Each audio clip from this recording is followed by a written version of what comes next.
ہمارے بعض وہ ملنگ بابے جو ہوتے ہیں وہ کہتے ہیں جی نماز پڑھنے کا حکم نہیں دیا گیا، نماز قائم کرنے کا حکم دیا گیا ہے، ہم نے دل کی قائم کی ہوئی ہے۔ یہ ان کی خود ساختہ توجیہ ہے۔ نماز قائم کرنے کا حکم اہل ایمان کو دیا گیا حضور کی وساطت سے، اور حضور علیہ السلام کو حکم دیا گیا کہ نماز قائم کریں، تو آقا کریم علیہ السلام سے بہتر اس کا مفہوم کون سمجھ سکتا ہے؟ تو آقا کریم نے رکوع اور سجود والی نماز پڑھی اور قیام نماز کا عملی اظہار لوگوں کے سامنے رکھا، پھر اس کے اندر کیفیت کس قدر ہو تو یہ پھر جتنی قربت اللہ کی بندے کو نصیب ہوگی اس قدر وہ آگے بڑھتا چلا جائے گا۔ تو یہ باطل توجیہات، یہ جاہل لوگوں کی، جس کے بدن سے بدبو کے ببوکے پھوٹ رہے ہوں اور جس کے جسم میں جوئیں پڑی ہوں اور جس نے 6 سال سے غسل نہ کیا ہو، وہ اس اعتماد سے کہہ رہا ہوتا ہے ہم نے قائم کی ہوئی ہے، ہم نے دل کی قائم کی ہوئی ہے۔ اللہ اکبر۔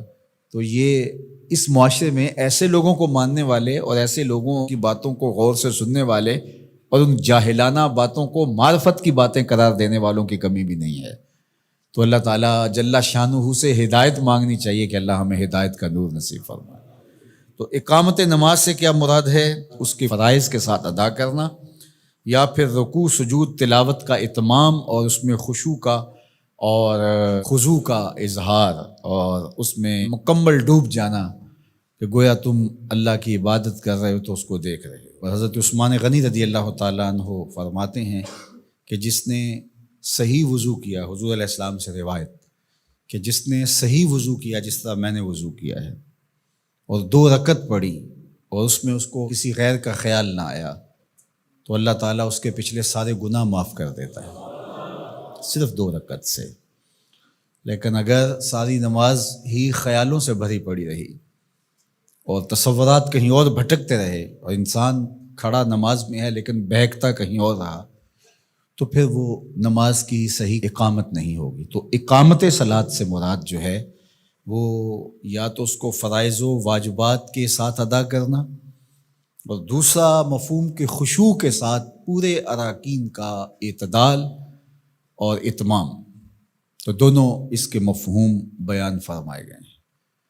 تو ظاہر ہے کہ ابتدا کے اندر تو کوشش ہوگی کہ فرائض واجبات پورے ہو جائیں، تو وہ خشوع اگر نہیں بھی حاصل ہو پایا تو پھر بھی کوشش جاری رکھنی چاہیے، نہ یہ کہ اب وہ تو کیفیت ہی نہیں نصیب ہو رہی تو میرا نماز پڑھنے کا کیا فائدہ۔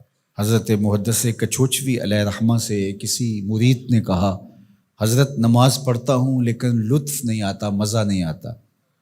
تو آپ نے اسے سوالیہ انداز میں پوچھا کہ اس کے باوجود بھی پڑھتے ہو؟ اس نے کہا جی وہ تو فرض ہے، پڑھتا تو ہوں۔ تو آپ جھومنے لگے، فرمایا واہ واہ، تمہیں مزہ نہیں آتا پھر بھی پڑھتے ہو؟ اس کا مطلب ہے تم مزے کے لیے نہیں اللہ کے لیے پڑھ رہے ہو۔ تو اگر لطف آ جائے، وہ کیفیت، وہ حظ، وہ تو بہت بڑی بات ہے، لیکن اگر نہیں بھی ہے تو اس کا فریضہ تو ہے اس کی طرف سے جو عائد ہوتا ہے۔ تو وہ شکل بنا کے تو کھڑے ہوں، وہ صورت بنا کے تو کھڑے ہوں، تو کسی دن وہ کیفیت بھی پیدا ہو جائے گی۔ خورش دے بدر را جو کب کو حمام کہ یک روز افتد ہمائے بدام۔ سعدی شیرازی فرماتے ہیں کہ دانے ڈالتا رہے، چوغا ڈالتا رہے، کبھی کبوتر آئے گا، کبھی کوا آئے گا، کبھی کوئی اور فاختہ آ جائے گی، لیکن کسی دن وہ بھی آ جائے گا جس کے لیے تم یہ سب کچھ کر رہے ہو۔ تو اس لیے محنت کو جاری رکھو، کوشش کرتے رہو، تو ایک دن انشاءاللہ اس کیفیت میں بھی چلے جاؤ گے۔ دروازہ کھٹکھٹانا چھوڑنا نہیں ہے، دستک دیتے رہو، کبھی تو بوا کھلے گا نا، کبھی تو آواز آئے گی کھلا ہے دروازہ آ جاؤ اندر، پھر اندر سرور کی وادی ہوگی، کیف کا جہاں آباد ہوگا۔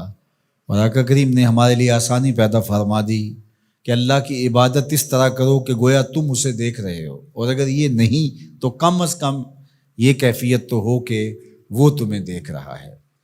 تو اپنی اپنی کیفیت ہوتی ہے۔ بہرحال نماز کو ترک نہیں کرنا، بھرپور کوشش ہو کہ خشوع و خضوع کے ساتھ نصیب ہو۔ تو نماز کی اقامت کا یہی مفہوم ہے۔ التصوف کلہ ادب، یہ سارے کا سارا ادب کا نام ہے۔ ادب کا دوسرا نام تصوف ہے، آداب کی رعایت کا نام، اقدار کی حفاظت کا نام۔ اقدار عالیہ جو زندگی کی اچھی ویلیوز ہیں، جن کو اختیار کر کے آپ جو ہے وہ ایک اچھے انسان بنتے ہیں، تو فرمایا کہ تصوف کلہ ادب، ان سارے اخلاق عالیہ کے حامل شخص کا نام ہی صوفی ہے۔ اس میں شکر ہے، اس میں صبر ہے، اس میں حوصلہ ہے، اس میں رازداری ہے، اس میں رواداری ہے، اس میں لوگوں کے تلخ رویوں کو برداشت کرنا ہے۔ یہ ساری چیزیں مل کر کے ایک شکل بنتی ہے، اور وہ جو خوبصورت شکل میں متشکل ہو کر کے ایک سامنے وجود آتا ہے، اس وجود کو صوفی کہتے ہیں، اور یہی حجازی فقر ہے۔ باقی تو پٹکوں والا صوفی اور مختلف رنگوں کے جبوں والا صوفی، مختلف سٹائل رکھنے والا صوفی، حق ہو کی ضربیں لگا کر کے ڈھول کی تھاپک پہ ناچنے والا، رقص کرنے والا، گھڑولیاں بھرنے والا، اور مریدوں سے بھنگڑے ڈلوانے والا، سجدے کروانے والا، ایسے صوفی تو آپ کو گلی گلی ملیں گے۔ ڈھونڈ وہ فقر کی جس کی اصل ہو حجازی، اقبال نے کہا ڈھونڈ وہ فقر کہ جس کی اصل ہو حجازی۔ اپنے ایک دوست کو خط لکھا اقبال نے، کہا کہ جب تصوف فلسفہ بننا چاہتا ہے تو فقیر کی روح سے بغاوت کرتی ہے۔ میں اس تصوف کا حامی ہوں جو ہر کی ہو، ہوتا ہے کوہ و دشت میں پیدا کبھی کبھی۔ اقبال کہتا ہے یہ نہیں ہے کہ یہ دھرتی بھانج ہوگی، ہے کبھی ایسا آتا ہی نہیں، لیکن آتا کبھی کبھی ہے۔ اللہ اکبر، عمر ہا در کعبہ و بت خانہ می نالت حیات، تاز بزم غیب یک دانائے رازائد بروں۔ زندگی رو رو کے ترلے لیتی ہے اور زندگیاں بیت جاتی ہیں، پھر جا کے کہیں کوئی دانائے راز آتا ہے۔ ایسے لوگ روز روز تو نہیں آتے۔ تو وہ ڈھول ڈمکے والے، وہ مختلف ناموں والے، جن کے نام بھی انسانوں والے نہیں ہیں، اس کو لوگ صوفی مان رہے ہیں۔ مجھے بتائیے، سر پیٹنے کو جی نہیں چاہتا؟ ان کے نام دیکھیے، پھر ان کے رویے، ان کے قریب جا کے دیکھیے۔ 20 سال 25 سال سے نہائے نہیں ہیں، بدبو آ رہی ہے بدن سے، صوفی ہوتا ہے۔ اور صوفی کے تو رویوں سے بھی خوشبو آتی ہے۔ صوفی تو جس گلی سے گزر جائے اس گلی سے بھی خوشبو آتی ہے، اس لیے کہ صوفی عکس جمال محمد عربی ہوتا ہے، حضور کا دیوانہ ہوتا ہے، حضور کا غلام ہوتا ہے۔ تم نے کس کو صوفی سمجھا ہوا ہے؟ خود کرامتیں گھڑتے ہیں، خود مشہور کرتے ہیں، اور لوگ مان لیتے ہیں، اور بے شرم ہو گئے ہیں، اللہ معاف فرمائے۔ اور یہ لازمی نہیں ہے کہ وہ جٹے ہوئے بال اور جو ہے وہ بدبودار متعفن لوگ وہی ایسے ہیں۔ اس حلیہ روپ کے اندر بھی یہ سارے کاروبار ہو رہے ہیں۔ 14 صدیوں کے اندر صوفیہ کی اتنی کرامت ہے جتنی آج ایک ایک پیر کی جو ہے وہ لو لیے بیٹھے ہیں۔ کیا تماشا بنا ہوا ہے۔ تو صفائی قلب کا نام ہے، یہ باطن کی صفائی کا نام ہے، یہ اندر کے اجالے کا نام ہے۔ حضرت ابو الحسن علیہ رحمہ فرماتے ہیں لیست تصوف رسومن ولا علومن ولکنہ اخلاق۔ تصوف رسموں کا نام نہیں، یہ سارے کا سارا اخلاق کا نام۔